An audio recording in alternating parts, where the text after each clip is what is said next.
नमस्कार दोस्तों, आप देख रहे हैं प्रशंसा स्टडी यूट्यूब चैनल। इस वीडियो में हम 10वीं कक्षा के अध्याय 1 जो कि वास्तविक संख्या है, कुछ वीडियो हमने बना के डाल रखा है। और इसमें हम देखेंगे प्रश्नावली 1.2। इनसे पहले प्रश्नावली की सवाल देखने से पहले सबसे पहले इसमें कुछ थ्योरी आती है, कंसेप्ट, जिसे हम देख लेते हैं। तो चलिए आइए देखते हैं।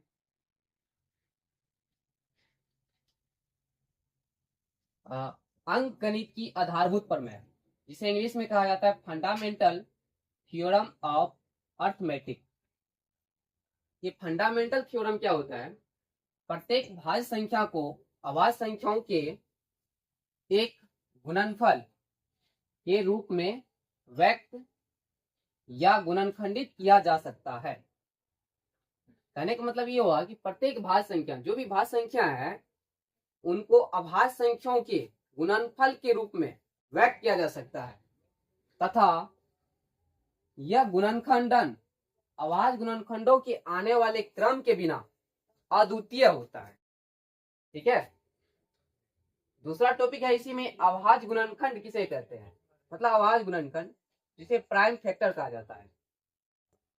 किसी भाज्य संख्या को अभाज्य संख्याओं के गुणनफल के रूप में व्यक्त कर देना ही अभाज्य गुणनखंड कहलाता है। जैसे देख लीजिए यहाँ पे, ये 1250 एक संख्या है, इसे अभाज्य गुणनखंड के रूप में लिखना है हमें। तो सबसे पहले छोटी अभाज्य संख्या 2, 3, 5, 7 इस तरह की संख्याओं को हम अभाज्य संख्या कहते हैं। तो 2 से भागा देते हैं, 2 से भागा देंगे तो यहाँ पे ये हो जाएगा 625। और इसमें 2 से नहीं लगेगा और ना ही 3 से लगेगा, तो इसे हम 5 से देते हैं भागा। तो 5 से भाग देने पे क्या हो जाएगा? 125। पुनः 5 से, तो ये हो जाएगा 25। फिर 5 से देने पे ये हो जाएगा 5। ठीक है। यहां पर हम लिख सकते हैं, अतः 1250 का अभाज्य गुणनखंड क्या हो जाएगा? तो देखिए, 2 गुना 5 की संख्या कितना बार आया? तो 5 की संख्या 4 बार आया है, तो 4 बार लिख देते हैं। 5 गुना 5 गुना 5, इसी को हम पावर के रूप में भी लिख सकते हैं। 2 गुना 5 की पावर 4, ये हो गया हमारा अभाज्य गुणनखंड। इस अभाज्य गुणनखंड को एक और तरीका से लिखा जाता है, जिसे हम गुणनखंड वृक्ष कहते हैं।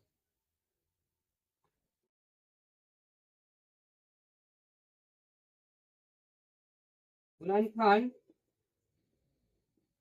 वृक्ष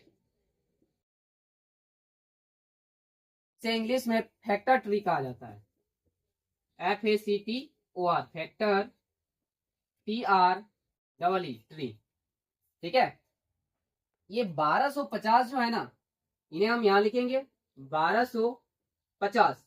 इसको एक बॉक्स के अंदर बंद कर लेंगे और इस साइड से एक और बॉक्स बना लेंगे, और जिस संख्या से इसमें हम भागा देंगे उसको यहाँ पर लिखेंगे, मतलब 2 से। 2 से भागा देने के बाद क्या आएगा? भागफल। तो भागफल आएगा 625। ठीक है। फिर 625 में हम जिस संख्या से भाग देंगे, इसमें हम 5 से भाग देंगे, तो यहां आएगा भागफल हमारा 125। ठीक है। पुनः 125 में हम 5 से भाग देंगे, मतलब जिस संख्या से हम इसमें भाग देंगे उसको साइड में लिखते जाएंगे, इसमें बॉक्स बना करके, और भागफल जो आएगा उसको नीचे में हम लिखते जाएंगे, मतलब 25 आ गया। ठीक है। और फिर 25 में हम 5 से भाग देते हैं,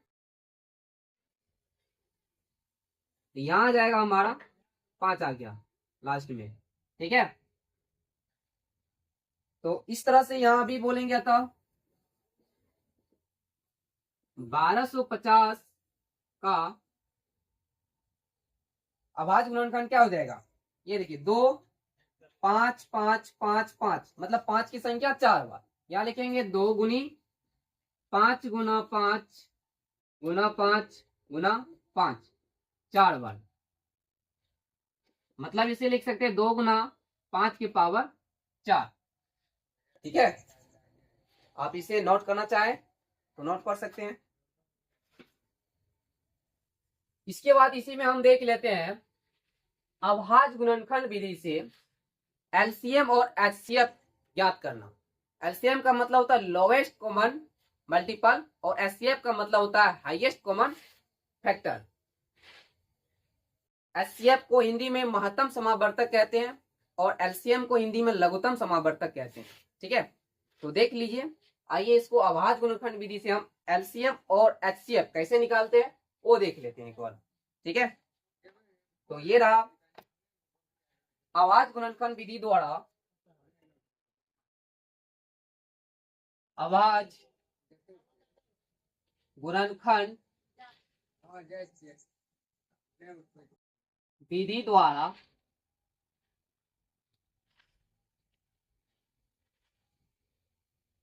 एलसीएम एवं एचसीएफ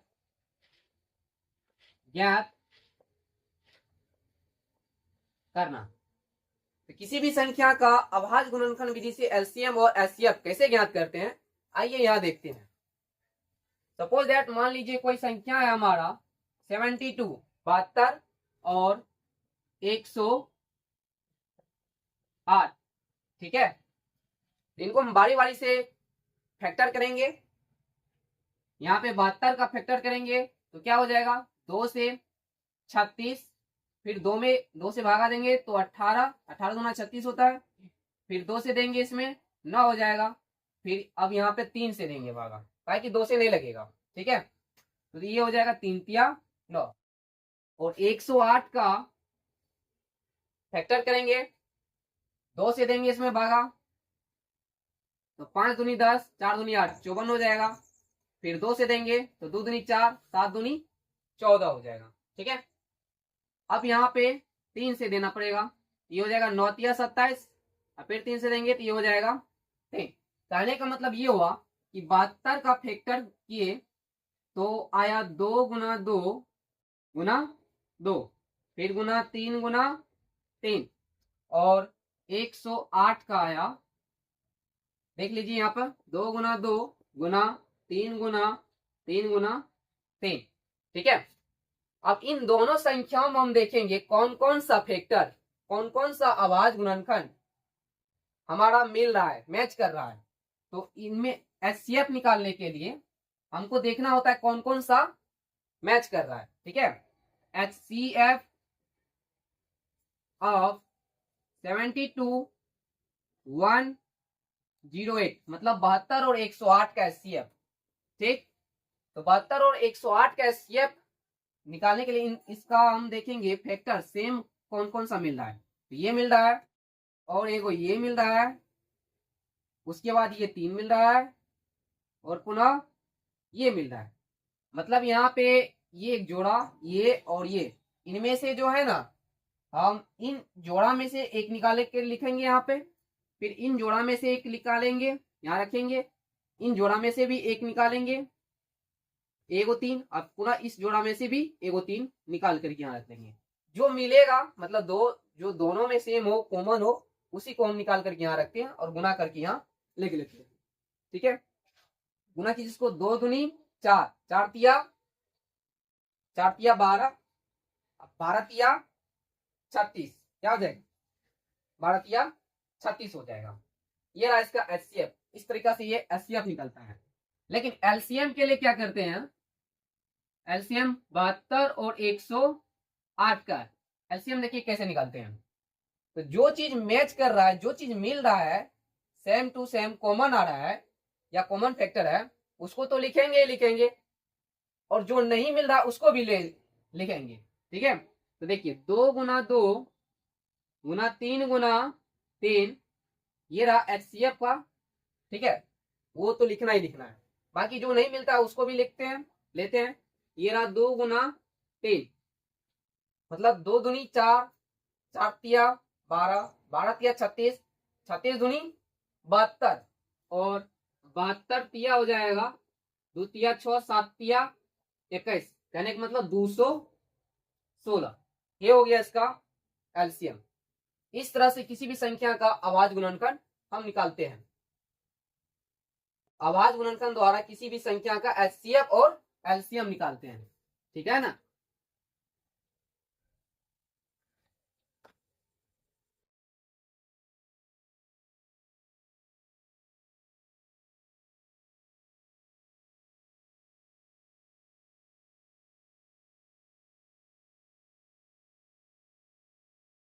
चलिए इसको नोट कर लीजिए, फिर आगे इसमें कुछ फॉर्मूला आता है वो इसको हम देख लेंगे, उसके बाद एक्सरसाइज 1.2 को सॉल्व करेंगे।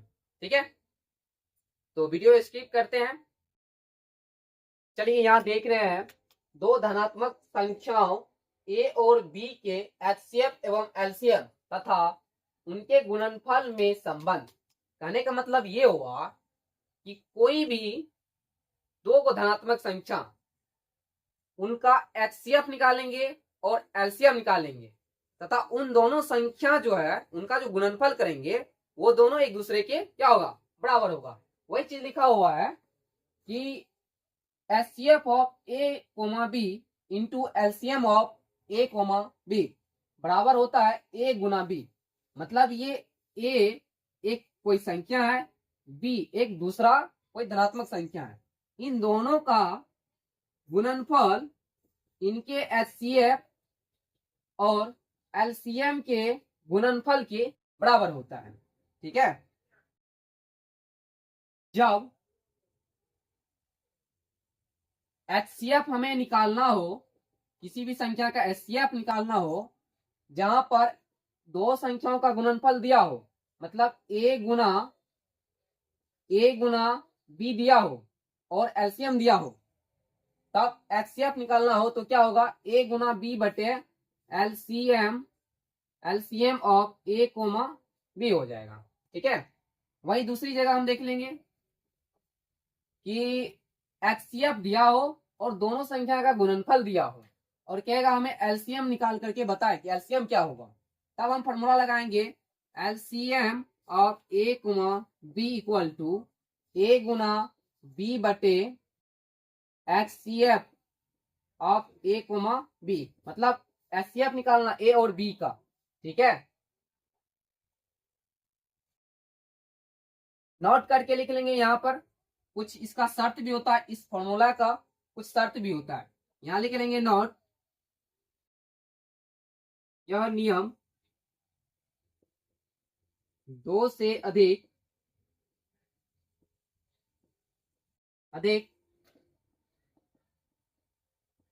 संख्याओं के लिए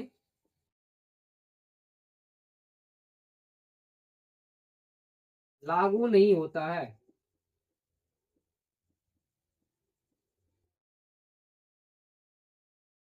ठीक है, चलिए अब हम इसमें प्रश्नावली की सवाल देखते हैं। प्रश्नावली 1.2 की पहला सवाल कह रहा है कि निम्नलिखित संख्याओं को अभाज्य गुणनखंडों के गुणनफल के रूप में व्यक्त कीजिए। तो ये संख्या दे रखा है, एक नंबर का क्वेश्चन है। ठीक है, एक का एक नंबर क्वेश्चन है 140। इनको कह रहा है कि अभाज्य गुणनखंडों के गुणनफल के रूप में व्यक्त करना है। ठीक है, तो सबसे पहले तो इसका अभाज्य गुणनखंड हम निकालेंगे। तो अभाज्य गुणनखंड निकालने के लिए हम 2 से इसमें भाग देंगे तो यहाँ हो जाएगा 70, फिर 2 से देंगे तो 35, अब यहाँ पे 5 से भाग देंगे तो ये हो जाएगा 7।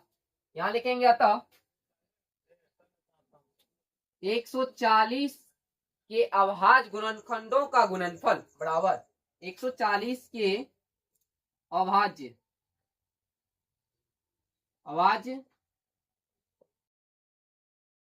गुणनखंडों का गुणनफल बराबर क्या सा हो जाएगा, तो 2 गुना 2 गुना 5 गुना 7, इसी को हम लिख लेंगे 2 के पावर 2 गुना 5 गुना 7। ये हो गया आपका आंसर। ठीक है, दूसरा इसी में सवाल है 156। ये रहा 156, यहां पर लिखेंगे 2 नंबर का 156। इसका अभाज्य गुणनखंड निकालना है। सबसे पहले क्या हो जाएगा, 2 से 7 8, फिर 2 से भागा देंगे इसमें तो 3 दुना 6 और 9 दूनी 18, मतलब 39 दूनी क्या हो जाएगा 78 हो जाएगा हमारा। ठीक है, फिर इसमें हम 3 से भाग देंगे तो 3 से भाग लगाएंगे तो यहाँ देखिए 13 हो जाता है। 13 हमारा खुद एक अभाज्य संख्या है। इस तरह से जब भागा लगाना हो तो तब तक भागा लगाना जब तक यहाँ नीचे में कोई ना कोई अभाज्य संख्या न आ जाए। जब तक अभाज्य संख्या ना आए तब तक हमको भागा देते ही रहना है। ठीक है, तो यहाँ पे लिखेंगे तो 156 का अभाज्य गुणनखंडों का गुणनफल, मतलब 156 के अभाज्य गुणनखंडों का गुणनफल बराबर क्या हो जाएगा 156 के अभाज्य गुणनखंडों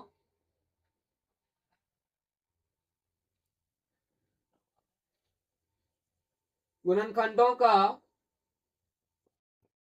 गुणनफल। 156 के अभाज्य गुणनखंडों के गुणनफल बराबर हो जाएगा 2 गुना 2 गुना 3 गुना 13। यहाँ देखिए 2 बार आया है, इसको सजा के लिख लेते हैं 2 की पावर 2 गुना 3 गुना 13। ठीक है, ये हो गया, इसका आंसर हो गया। अगला है कि 3 नंबर में 3825 इस तरह का संख्या है। 3 नंबर 3825। ठीक है, अब इन्हें देखना है तो 3825 जो है ना 2 से नहीं कटेगा तो 3 से लगाएंगे। देखिए 3 से लगाने के लिए विभाज्यता के नियम से चेक कर लेंगे। 5 2 7, 7 3 10 8 18, मतलब ये 3 से कट रहा है।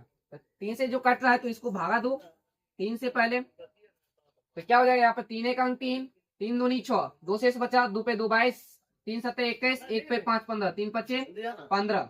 फिर हम इसमें 5 से भागा देंगे तो 5 दूनी 10, फिर 5 25, फिर 5 25 हो जाएगा। ठीक है, फिर से हम 5 से इसमें भागा देंगे क्या हो जाएगा तो 5 25, 5 का 5 हो जाएगा। ठीक है, अब ये हो गया हमारा 51। अब इसको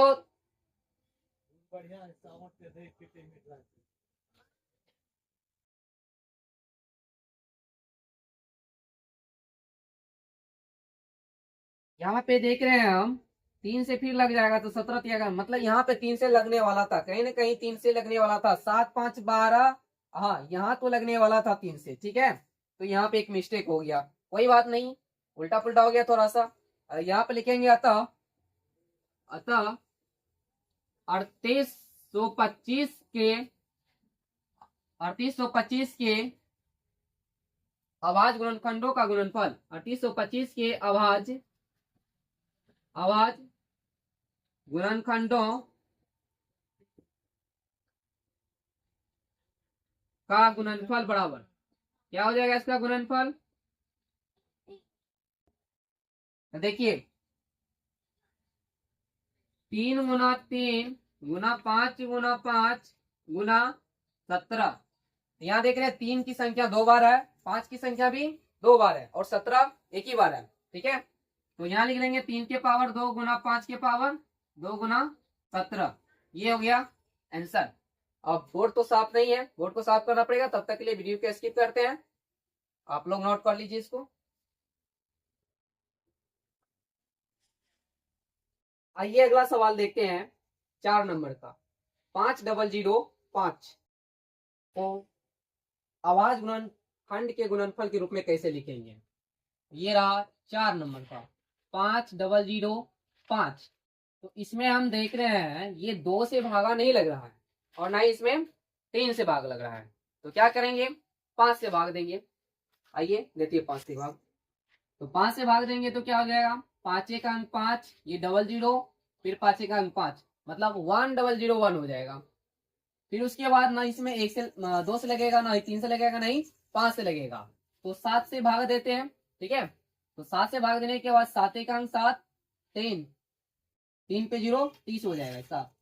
तो 7 चौके 28, 2 पर 1 21, 7 तिया 21 हो जाएगा। अब इसको ना 5 से हो गया, 7 से हो गया, अब इसको आप एक बार 11 से भागा दे दीजिए तो क्या हो जाएगा 11 का अंक 11। ठीक है, और 3 पे 3 33, 11 तिया 35, तो इसका हो गया ये आवाज गुणनखंड हो गया 5005 का आवाज गुणनखंड हो जाएगा 5 × 7 × 11 × 13। ठीक है, फिर अगला सवाल है 5 नंबर का, वो भी देख लीजिए। 74 29 क्या है? 74 29। अब इसको हम गुणनखंडित करेंगे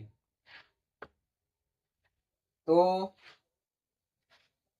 इसमें ना 2 से 3 से 5 से 7 से 11 से 13 से नहीं लगेगा, इसमें डायरेक्ट लगाएंगे हम। किससे भागा? 17 से लगाएंगे। तो 17 से लगाने के बाद क्या आएगा यहाँ पे, देख लीजिए। 17 तिया 51, 17 चौके 68, यहाँ हो जाएगा 4 68। तो यहाँ हो गया 6 पे 2 शेष 74 में से 68 गया तो क्या बचेगा? 4 और 2 6 बचेगा शेष। 6 पे 2 आ गया 62 आ गया। तो फिर 17 तिया 51 3 हो जाएगा। ठीक है, 51 9 2 11 हो गया 11 मतलब 119 क्या हो जाएगा? 119 हो जाएगा।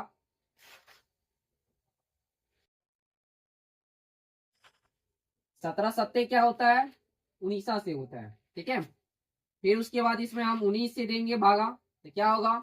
19 दूना 38, 5 पैसा 57, 19 तिया 57।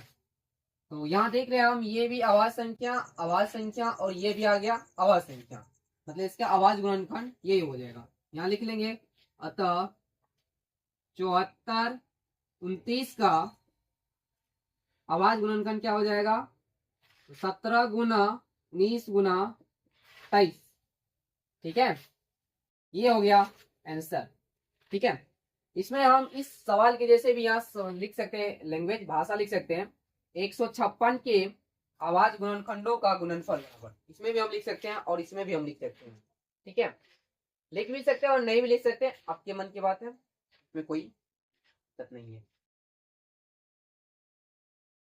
तो ये रहा प्रश्न संख्या 1 का कंप्लीट सॉल्यूशन। ठीक है, अब अगला प्रश्न 2 नंबर का अगले वीडियो में देखेंगे, क्योंकि ये वीडियो काफी लंबा हो जाएगा, इसलिए अब इस वीडियो को यहीं पर एंड करते हैं। और वीडियो पसंद आता है, समझ में आता है तो लाइक शेयर और सब्सक्राइब जरूर कीजिए। जय हिंद।